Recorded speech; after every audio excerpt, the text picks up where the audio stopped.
Hi and welcome to the Ozzstar's Cars channel. I'm Glenn, and on today's fun project I want to show you how this brake pad can help you with this flashlight. So I'm working on a car over here. Why don't we go down there and I'll show you what's going on. Alright, so what I came up with, if you have one of these stick type of LED lights, and my problem is if I'm working up here under the car, obviously I'm down here on the floor, and the problem with these things is they tend to, whichever one you have. Now this particular LED, let me stop blinding you here, shut that off for a second, is swivel base.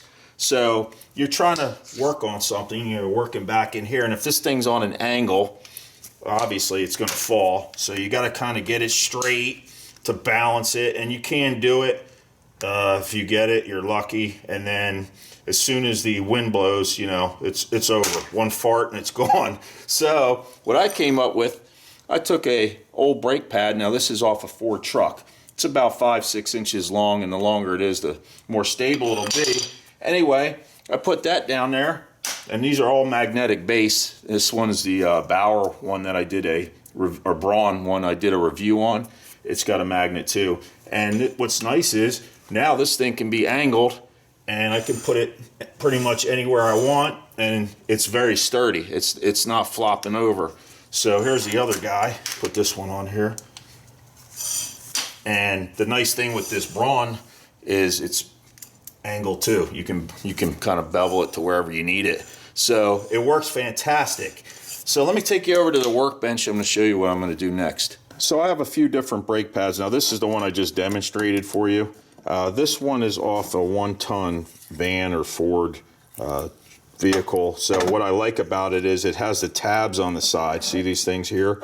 So when it's on the floor, you think about it, you're under there, you can just drag it real easily. You can just pull that. So you don't have to have it, of course, and it's very stable and it's a good size.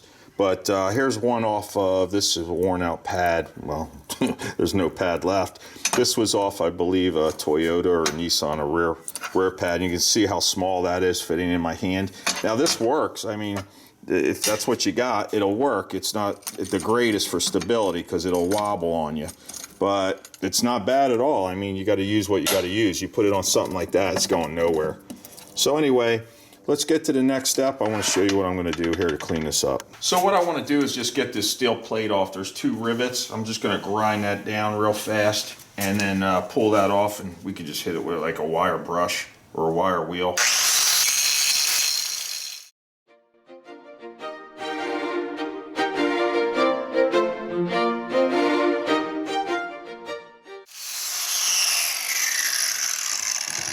So that should pop off now.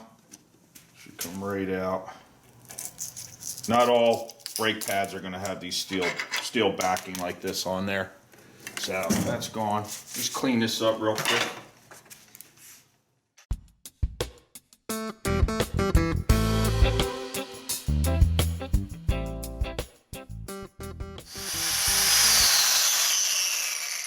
So that was my goal, just to clean it up a little bit, and let's get a coat of paint on it now. So I have my 2 favorite pads cleaned up. Nothing crazy, like I said, you don't even need to do this, but what I noticed is the rust that was on here was sticking to the magnet end.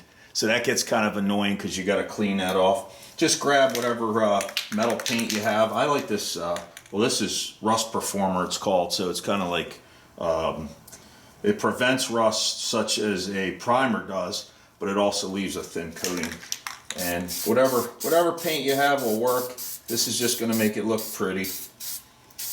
And then you can call it a day and get back to work once this dries, right?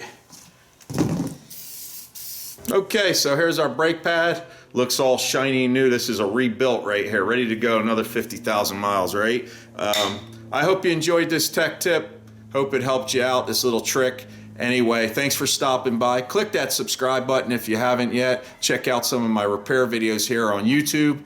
If you have Instagram, it's Ozzstar1. You can find me there. Other than that, leave your comments, questions down below. Let me know what you think about this great idea I had here. Anyway, like I say, you can use any plate steel, but this one works best for me. I'll see you on the next one. Take it easy.